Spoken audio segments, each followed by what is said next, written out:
The 14th of April 2021 started as a meaningful day for the Myeni family. Lindani and his wife Lindsay spent most of it together exploring the island where they lived, Oahu, which is the third largest island in Hawaii and home to Honolulu, the capital of Hawaii.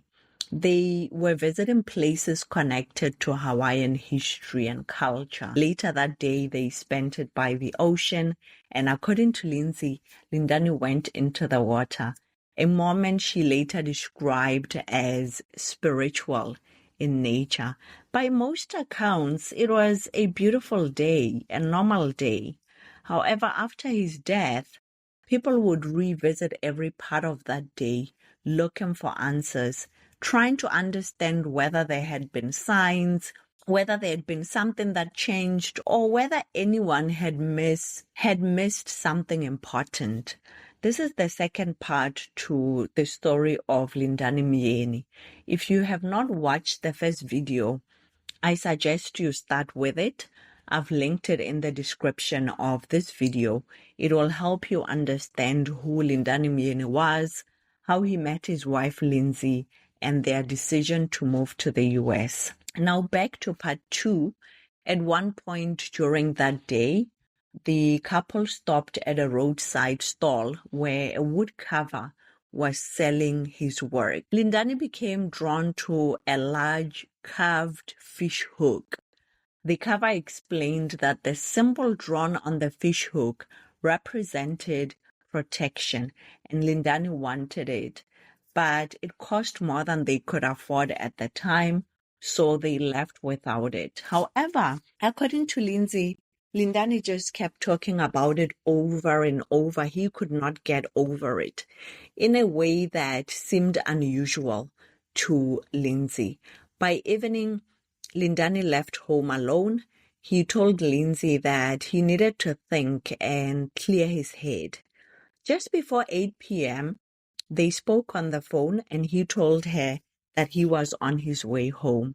This would be the last conversation that the couple would ever have. What happened in the minutes that followed is where things start to get complicated, because before Lindani arrived at Callaway, where he was killed, he made a stop that most people covering the case initially overlooked. He pulled into Kewalo Basin and Marina, not far from where he would later end up going. Police officers were at the marina dealing with an unrelated matter when Lindani approached them, and what followed left the officers confused because he started asking questions disconnected from what was happening around him, and even tried to get into a police vehicle. He later asked one of the officers for money to buy food and spoke about needing a boat. So there were a lot of things that he said and did during that encounter that seemed a bit off. Body cam footage later captured him apologizing to the officers before walking to his car and driving away. The officers, who were busy with their own case, did not follow up, and it probably did not seem like a big thing to them. It just seemed like a strange encounter.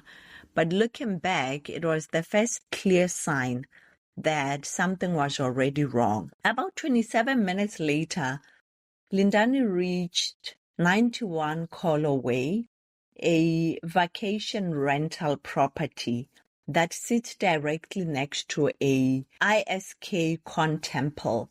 This is a temple for the Hare Krishna movement religion. The property that Lindani ended up at shares the same driveway as the temple, so it's directly next to the temple. He had never been to the temple, nor had he ever been to the rental property. Ring cam footage captured part of what happened next. The footage shows a couple arriving at the property, and moments later, Lindani can be seen following them towards the house. Before walking in, Lindani can be seen removing his shoes. His phone would later reveal that the address he had entered into the GPS was the address of the temple, which means he probably wanted to go to the temple but ended up next door at 91 Collar Way, which would explain why he removed his shoes before entering the house. However, unfortunately, he entered a house that he had no permission to be in. What happened inside is one of those most disputed parts of this case, partly because ring cam footage only covered the outside. There's no complete video recording of what happened indoors. What we do know, based on accounts given by the couple, is that he followed them inside. We can see him following them inside. But once inside, he made unusual statements. They were startled. He was asking them questions about different things. However, at some point, he apologized and left the house on his own without a confrontation. As Lindani exited the property, the couple made a call to 911 and the wife spoke on the phone. Throughout that 911 call, she can be heard expressing fear. Entered my house. Do you know who they are? He said he's Lyndon. He's in South Africa. There have been allegations that Myeni was attempting to break in or burgle the house. But if that was the case, why would a burglar take the time to introduce themselves and tell the resident where they are from? He's in the house. What is he wearing? What color is his clothes? It's a black t-shirt. I don't know whether he knows our owner or not, but he just randomly coming and say some strange words. Okay, so what is he white? Is he black? Is he local? He's black. There's also a moment in that recording that many people have since paid close attention to. Her husband can be heard in the background saying that the man had left, he had apologized and left. But by the time officers arrived, that was true. He had left the property, but instead of going home, he was still parked where he had parked earlier and was sitting in his vehicle. He had the opportunity to drive away, but unfortunately for him, he did not drive away. And police arrive at the scene believing that they are responding to a report involving an intruder. They had no knowledge of the earlier encounter at the marina with other police officers, and body cam footage captured what happened next. The police issued commands wanting him to get to the ground. Lindani's response, heard twice on the footage, was to ask, "Who are you?" Refusing to comply, and the situation quickly turned physical. Initially, they deployed a taser, and that did not stop the confrontation. A struggle ensued, and gunshots can be heard, one and then three more. Lindani Myeni was dead at the age of 29. His wife, as you can imagine, was distraught as his body was repatriated back to South Africa for his funeral. The police officers were not charged with a crime, and for 2 years, the strange behavior at Kiwalo Basin first at the marina, and even his strange behavior going to Callaway, the way he did not respond to police commands and the struggle that ensued, all of that about his state of mind raised a lot of questions that remained unanswered for 2 whole years. None of what happened that night seemed to fit the picture many friends and family members had of Lindani. The man they knew wasn't the man that was being described in all those reports. At least that's how many of them saw it. And so the search for answers continued, and eventually the search led back to something that had been part of Lindane's life for years: rugby. If you watched part 1, you will remember that rugby wasn't just a hobby to Lindane. It was one of those things that helped shape his life. It opened doors, created opportunities. Like countless rugby players, though, Lindane spent years playing a sport built around physical collisions. Many players accept the bumps, the knocks, and the injuries as part of the game. In 2023, an addendum was made to the autopsy report of Lindane Myeni, revealing that his brain tissue had been sent to the Boston University Chronic Traumatic Encephalopathy CTE Center. The finding was that Lindane had stage 3 chronic traumatic encephalopathy, a degenerative brain disease caused by repeated head trauma over time, the kind that accumulated across a career of a professional rugby player. CTE is also unfortunately not uncommon in American football players and wrestlers. If you're from my generation, you might remember WWE great wrestler Chris Benoit, who it was discovered after he murdered his wife and son and took his own life that he suffered from severe CTE. And although at the time of his death he was 40 years old, doctors studied his brain and found that it looked like the brain of an 80-year-old man who was suffering from severe dementia.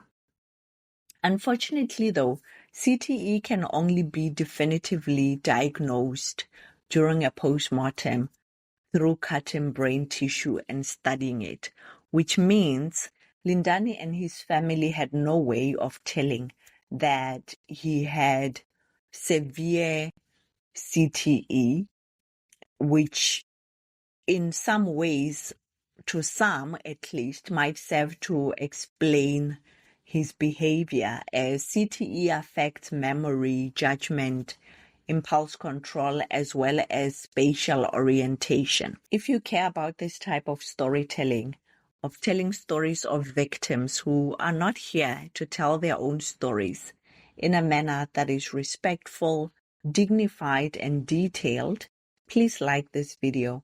That is helpful to the channel. In addition, if you are not yet a subscriber, please consider subscribing to the channel.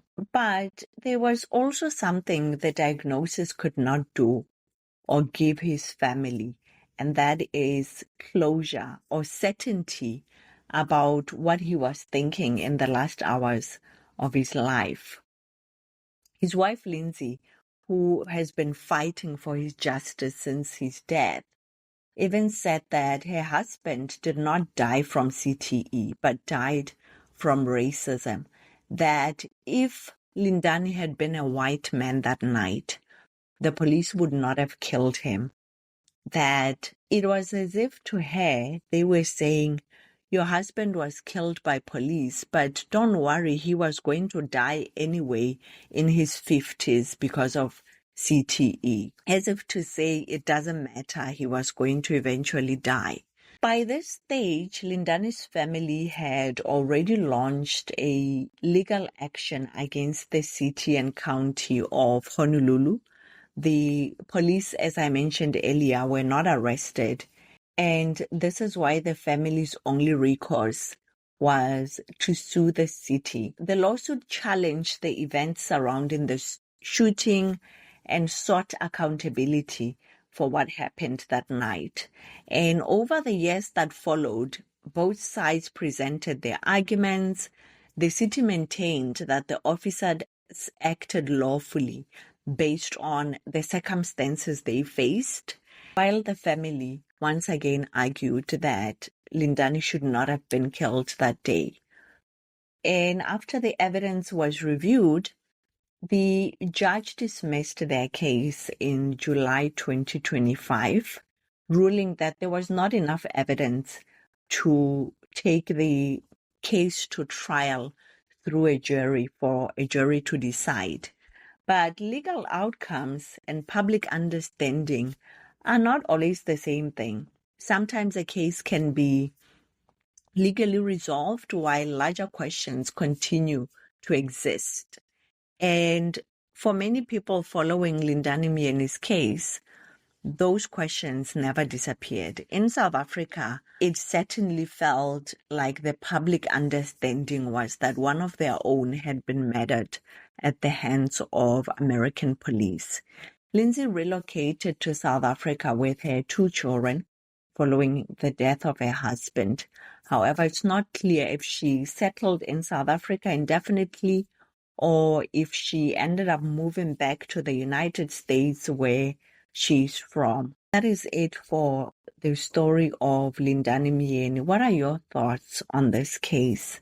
Let me know in the comments section, which is sure to generate an interesting debate about this case. Thank you so much for watching, and I hope to see you in the next video.